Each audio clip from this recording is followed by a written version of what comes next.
নমস্কার। পাঠ করছি স্বামী চেতনানন্দের লেখা বই শ্রীরামকৃষ্ণের সান্নিধ্যে থেকে কিছু অংশ।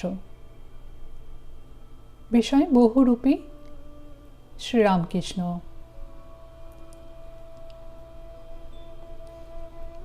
বালগোপাল রূপে শ্রীরামকৃষ্ণ। ঈশ্বরীয় দর্শন প্রসঙ্গে ঠাকুর বলতেন, যত এগিয়ে যাবে ততই ঐশ্বর্যের ভাগ কম পড়ে যাবে। সাধকের প্রথম দর্শন হয় দশভুজা, তারপর দ্বিভুজা, তখন 10 হাত নাই, অত অস্ত্র শস্ত্র নাই, তারপর গোপাল মূর্তি দর্শন। কোনো ঐশ্বর্যই নাই, কেবল কচি ছেলের মূর্তি। শ্রীরামকৃষ্ণ এই ঐশ্বর্যহীন পবিত্র প্রেমের মূর্তিধারী গোপাল রূপে ভক্তদের কাছে আবির্ভূত হয়েছেন। ভৈরবী ব্রাহ্মণী বৈষ্ণবদিগের সাধন প্রণালী অনুসরণ করিয়া সখ্য বাৎসল্যাদি ভাবসমূহের রসও কিছু কিছু নিজ জীবনে অনুভব করিয়াছিলেন। দক্ষিণেশ্বরে দেবমণ্ডলের ঘাটে অবস্থানকালে তিনি ঠাকুরের প্রতি বাৎসল্য রসে মুগ্ধ হইয়া ননী হস্তে লইয়া নয়নাশ্রুতে বসন সিক্ত করিতে করিতে গোপাল গোপাল বলিয়া উচ্চই স্বরে আহ্বান করিতেন।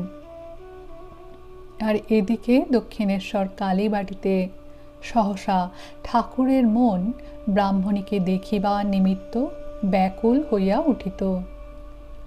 শুনিয়াছি তখন তিনি বালক যেমন জননীর নিকট উপস্থিত হয়, তেমনি এক ছুটে ওই 1 মাইল পথ অতিক্রম করিয়া তাহার নিকটে উপস্থিত হইতেন এবং নিকটে বসিয়া ননী ভোজন করিতেন। এরূপ ভিন্ন ব্রাহ্মণীও কখনো কখনো কোথা হইতে জোগাড় করিয়া লই লাল বেনা বারাণসী চেলি ও অলঙ্কার আদি ধারণ করিয়া পাড়ার স্ত্রীলোকদিগের সঙ্গে নানা প্রকার ভক্ষ ভোজ্যাদি হস্তে লইয়া গান গাহিতে গাহিতে ঠাকুরের নিকট দক্ষিণেশ্বরে আসিয়া উপস্থিত হইতেন এবং ঠাকুরকে খাওয়াইয়া যাইতেন। ঠাকুর বলিতেন তাহার আলুলায়িত কেশ এবং ভাববিহ্বল অবস্থা দেখিয়া তখন তাহাকে গোপাল বিরহে কাতরা আনন্দরানী যশোদা বলিয়াই লোকের মনে হইত। অঘরমণি দেবীর গোপাল দর্শন প্রসঙ্গে স্বামী শারদানন্দ লিখেছেন, কামারহাটের ব্রাহ্মণী একদিন রাত্রি 3টার সময় জপে বসিয়াছেন। জপ সাঙ্গ হইলে ইষ্টদেবতাকে জপ সমর্পণ করিবার অগ্রে প্রাণায়াম করিতে আরম্ভ করিয়াছেন। এমন সময় দেখেন শ্রী শ্রী রামকৃষ্ণদেব তাহার নিকটে বাম দিকে বসিয়া রহিয়াছেন এবং ঠাকুরের দক্ষিণ হস্তটি মুঠো করার মতো দেখা যাইতেছে। দক্ষিণেশ্বরে ঠাকুরকে যেমন দর্শন করেন এখনও ঠিক সেই রূপ স্পষ্ট জীবন্ত। ভাবিলেন এ কি, এমন সময় ইনি কোথা থেকে কেমন করে হেতা এলেন। গোপালের মা বলেন, আমি অবাক হয়ে তাকে দেখছি আর ওই কথা ভাবছি। এদিকে গোপাল ব্র্যাকেটে শ্রী শ্রী রামকৃষ্ণদেবকে তিনি গোপাল বলিতেন, বসে মুচকে মুচকে হাসছে। তারপর সাহসে ভর করে বাঁ হাত দিয়ে যেমন গোপালের অর্থাৎ শ্রীরামকৃষ্ণদেবের বাঁ হাতখানি ধরেছি, অমনি সে মূর্তি কোথায় গেল। আর তার ভিতর থেকে 10 মাসের সত্যকার গোপাল হাত দিয়া দেখাইয়া, এত বড় ছেলে বেরিয়ে হামা দিয়ে 1 হাত তুলে আমার মুখ পানে চেয়ে, ব্র্যাকেটে সে কি রূপ আর কি চাউনি, বললে, মা ননী দাও। আমি তো দেখে শুনে একেবারে অজ্ঞান। সে এক চমৎকার কারখানা। চিৎকার করে কেঁদে উঠলুম। সে তো এমন চিৎকার নয়, বাড়িতে জনমানব নেই তাই, নইলে লোক জড়ো হতো। কেঁদে বললুম, বাবা আমি দুঃখিনী কাঙালিনী, আমি তোমায় কি খাওয়াবো? ননী, ক্ষীর কোথা পাবো বাবা? কিন্তু সে অদ্ভুত গোপাল কি তা শোনে, কেবল খেতে দাও বলে। কি করি? কাঁদতে কাঁদতে উঠে শিকে থেকে শুকনো নারকেল নাড়ু পেড়ে হাতে দিলুম ও বললুম, বাবা গোপাল, আমি তোমাকে এই কদর্য জিনিস খেতে দিলুম বলে আমাকে যেন এইরূপ খেতে দিও না। তারপর জব সেদিন আর কে করে? গোপাল এসে কোলে বসে, মালা কেড়ে নেয়, কাঁধে চড়ে, ঘরময় ঘুরে বেড়ায়। যেমন সকাল হলো অমনি পাগলিনীর মতো ছুটে দক্ষিণেশ্বরে গিয়ে পড়লুম। গোপালও কোলে উঠে চলল কাঁধে মাথা রেখে। এক হাত গোপালের পাছায় ও এক হাত পিঠে দিয়ে বুকে ধরে সমস্ত পথ চললুম। স্পষ্ট দেখতে লাগলুম গোপালের লাল টুকটুকে পা দুখানি আমার বুকের উপর ঝুলছে। অঘরমণি ঐরূপ ভাবে দক্ষিণেশ্বরে উপস্থিত হইয়া ভাবের আধিক্যে অশ্রুজল ফেলিতে ফেলিতে শ্রীরামকৃষ্ণদেবকে সেদিন কত কি কথাই না বলিলেন। এই যে গোপাল আমার কোলে, ওই তোমার অর্থাৎ শ্রীরামকৃষ্ণদেবের ভেতরে ঢুকে গেল, ওই আবার বেরিয়ে এলো, আয় বাবা দুঃখিনী মার কাছে আয় ইত্যাদি বলিতে বলিতে দেখিলেন চপল গোপাল কখন বা ঠাকুরের অঙ্গে মিশাইয়া গেল, আবার কখনো বা উজ্জ্বল বালক মূর্তিতে তাহার নিকটে আসিয়া অদৃষ্টপূর্ব বাল্যলীলা তরঙ্গ তুফান তুলিয়া তাহাকে বাহ্য জগতের কঠোর শাসন নিয়ম প্রভৃতি সমস্ত ভুলাইয়া দিয়া একেবারে আত্মহারা করিয়া ফেলিল। সে প্রবল ভাব তরঙ্গে পড়িয়া কেই বা আপনাকে সামলাইতে পারে? অদ্য হইতে অঘরমণি বাস্তবিকই গোপালের মা হইলেন এবং ঠাকুরও তাহাকে ওই নামে ডাকিতে লাগিলেন। শ্রী শ্রী রামকৃষ্ণদেব গোপালের মার ঐরূপ অপরূপ অবস্থা দেখিয়া কত আনন্দ প্রকাশ করিলেন। শান্ত করিবার জন্য তাহার বুকে হাত বুলাইয়া দিলেন এবং ঘরে যত কিছু ভালো ভালো খাদ্য সামগ্রী ছিল সেসব আনিয়া তাহাকে খাওয়াইলেন। খাইতে খাইতেও ভাবের ঘোরে ব্রাহ্মণী বলিতে লাগিলেন, বাবা গোপাল, তোমার দুঃখিনী মা এ জন্মে বড় কষ্টে কাল কাটিয়েছে। টেকো ঘুরিয়ে সুতো কেটে পইতে করে বেছে দিন কাটিয়েছে, তাই বুঝি এত যত্ন আজ করছো ইত্যাদি। সমস্ত দিন কাছে রাখিয়া স্নানাহার করাইয়া কথঞ্চিত শান্ত করিয়া সন্ধ্যার কিছু পূর্বে শ্রীরামকৃষ্ণদেব গোপালের মাকে কামারহাটি পাঠাইয়া দিলেন। ফিরিবার সময় ভাবদৃষ্ট বালক গোপালও পূর্বের ন্যায় ব্রাহ্মণের কোলে চাপিয়া চলিল। পরবর্তীকালে বলরামবাবুর বাড়িতেও উল্টো রথের সময় ঠাকুর কয়েকদিন অবস্থান করেন। সেইকালে অঘরমণি দেবী ঠাকুরকে দেখতে আসেন। স্বামী শারদানন্দ লিখিয়াছেন, প্রায় সন্ধ্যা হয় এমন সময় তাহার ভাবাবেশ হইল, আমরা সকলেই বালগোপালের ধাতুময়ী মূর্তি দেখিয়াছি, দুই জানু ও এক হাত ভূমিতে হামা দেওয়ার ভাবে রাখিয়া ও এক হাত তুলিয়া ঊর্ধ্বমুখে যেন কাহারও মুখপানে সাল্লাদ সতৃষ্ণ নয়নে চাহিয়া রইয়াছে ও কি চাহিতেছে। ভাবাবেশে ঠাকুরের অঙ্গ প্রত্যঙ্গাদির ঠিক সেইরূপ সংস্থান হইয়া গেল। কেবল চক্ষু দুটি যেন বাহিরের কিছুই দেখিতেছে না, এইরূপ ভাবে অর্ধনিমিলিত অবস্থায় রহিল। ঠাকুরের এইরূপ ভাবাবস্থা আরম্ভ হইবার একটু পরেই গোপালের মারও গাড়ি আসিয়া বলরাম বাবুর বাটির দরজায় দাঁড়াইল এবং গোপালের মাও উপরে আসিয়া ঠাকুরকে আপনার ইষ্টরূপে দর্শন করিলেন। উপস্থিত সকলে গোপালের মার ভক্তির জোরেই ঠাকুরের সহসা এইরূপ গোপাল ভাবাবেশ হইয়াছে জানিয়া তাহাকে বহু ভাগ্যবতী জ্ঞানে সম্মান ও বন্দনা করিলেন। সকলে বলিতে লাগিলেন, কি ভক্তি! ভক্তির জোরে ঠাকুর সাক্ষাৎ গোপাল রূপ ধারণ করিলেন ইত্যাদি। গোপালের মা বলিলেন, আমি কিন্তু বাবু ভাবে অমন কাঠ হয়ে যাওয়া ভালোবাসি না। আমার গোপাল হাসবে, খেলবে, বেড়াবে, দৌড়বে। ও মা, ও কি একেবারে যেন কাঠ। আমার অমন গোপাল দেখে কাজ নেই।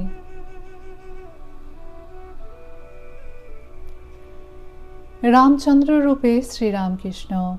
শ্রীরামকৃষ্ণের পিতা ক্ষুদিরামের ইষ্টদেবতা ছিলেন ভগবান রামচন্দ্র। তিনি একদিন গ্রামান্তর থেকে ফিরিবার কালে পথপার্শ্বে এক বৃক্ষতলে বিশ্রাম করিবার সময় নিদ্রাবিষ্ট হন। তখন ক্ষুদিরাম স্বপ্নে দেখেন তাঁর ইষ্টদেব রঘুবীর রামচন্দ্র দুর্বাদল শ্যাম বালক বেশে তাঁর সম্মুখে এসে একটা স্থান বিশেষ নির্দেশ করে বলেন, আমি এখানে অনেক দিন অযত্নে অনাহারে আছি, আমাকে তোমার বাড়িতে নিয়ে চলো। তোমার সেবা গ্রহণ করতে আমার একান্ত অভিলাষ হয়েছে। ক্ষুদিরাম নিদ্রাভঙ্গে সে স্থানে গিয়ে একটি শালগ্রাম শিলা পান এবং সযত্নে গৃহে এনে প্রতিষ্ঠা করেন। ক্ষুদিরাম অতি দরদের সঙ্গে শালগ্রাম রূপী রঘুবীরের নিত্য সেবা করতেন। একদিন তাঁর স্বাদ হলো প্রভুকে মালা পরাতে। তিনি পুষ্প চয়ন করে মালা গেঁথে পূজাসনে বসলেন। মালাটি দেখে বালক গদাইয়ের ইচ্ছা হলো উহা পড়তে। রঘুবীরকে স্নান করিয়ে আসনে বসাবার পর ক্ষুদিরাম চোখ বুজে ধ্যান শুরু করলেন। এই অবসরে গদাই সেই মালা পরলেন।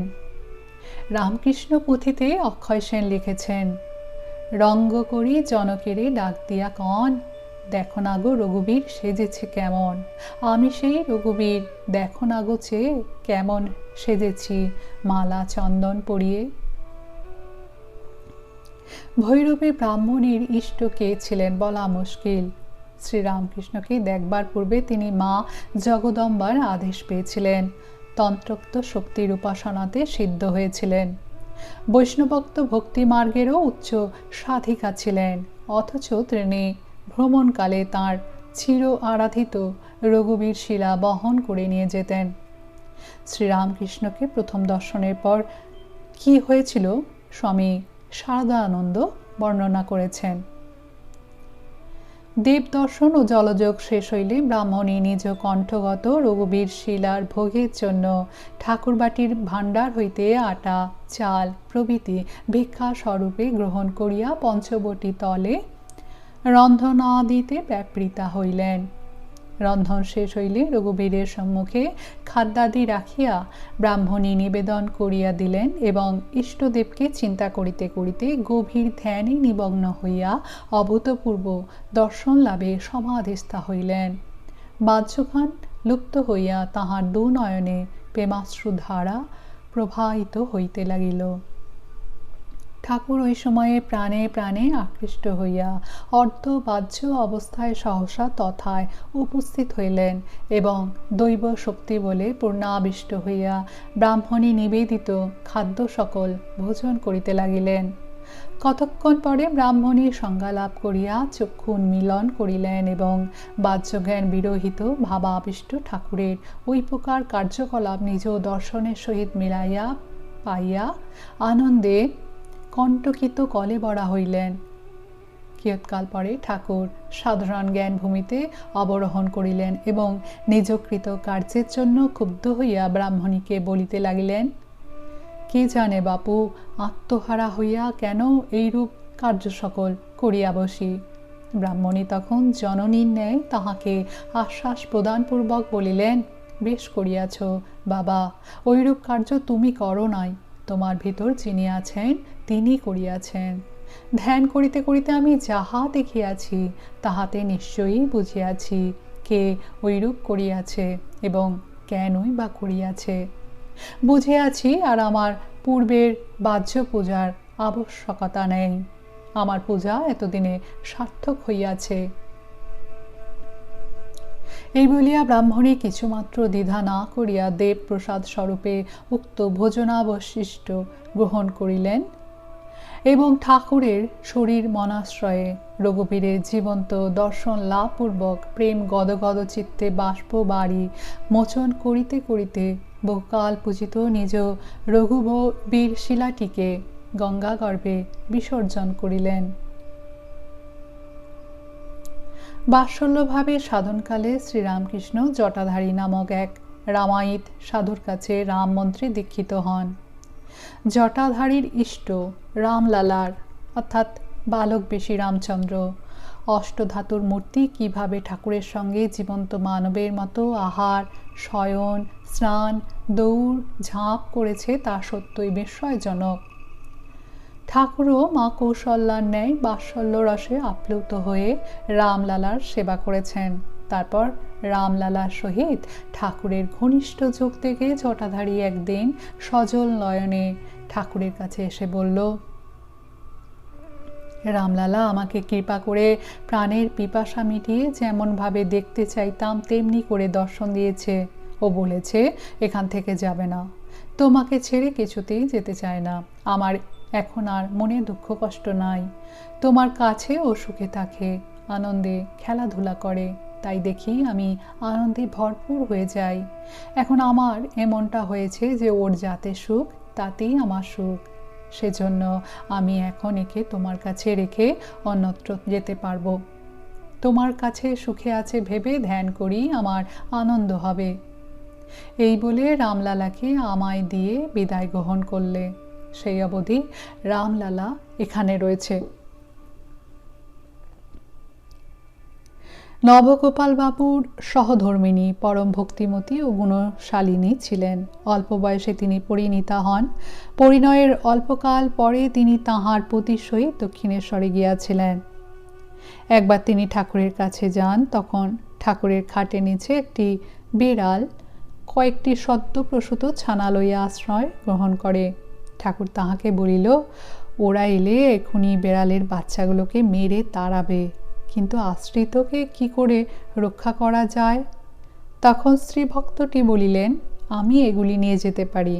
উক্ত প্রস্তাবে ঠাকুর প্রসন্ন হইয়া তাহাকে আশীর্বাদ করিলেন, তুমি আমাকে একটি দায়িত্ব থেকে বাঁচালে, মায়ের কৃপায় তোমার মঙ্গল হোক, ইষ্ট দর্শন হোক। তাহার ইষ্ট দেবতা ছিলেন রাম।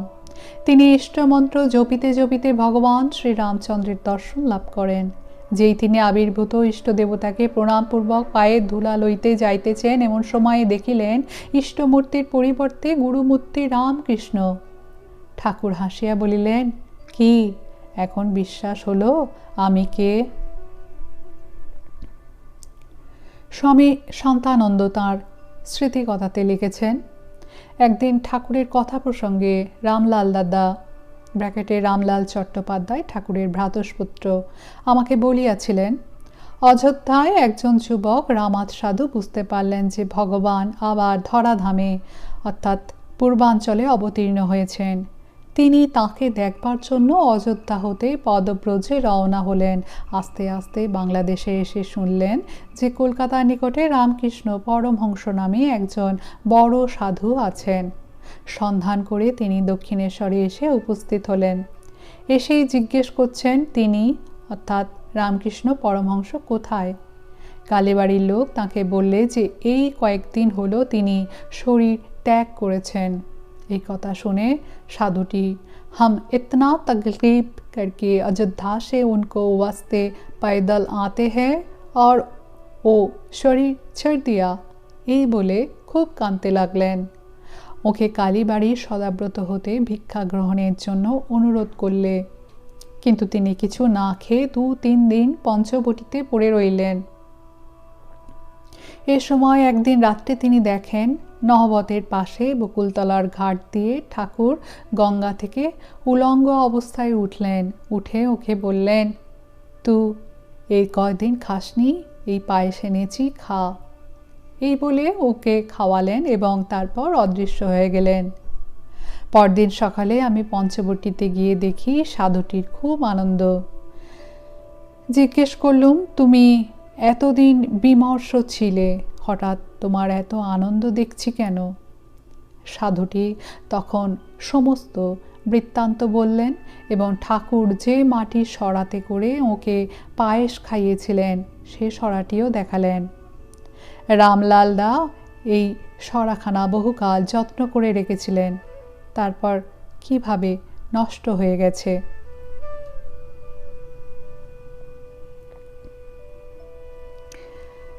আপনারা শুনছেন পূজনীয় মহারাজ স্বামী চেতনানন্দের লেখা বই শ্রীরামকৃষ্ণের সান্নিধ্যে থেকে কিছু অংশ। বইটি প্রকাশিত হয়েছে উদ্বোধন কার্যালয় থেকে। মহারাজের চরণে আমাদের সকলের ভক্তিপূর্ণ প্রণাম জানাই। সকলে ভালো থাকুন, আনন্দে থাকুন। চ্যানেলটি ভালো লাগলে শেয়ার করুন, সাবস্ক্রাইব করুন। অনেক ধন্যবাদ।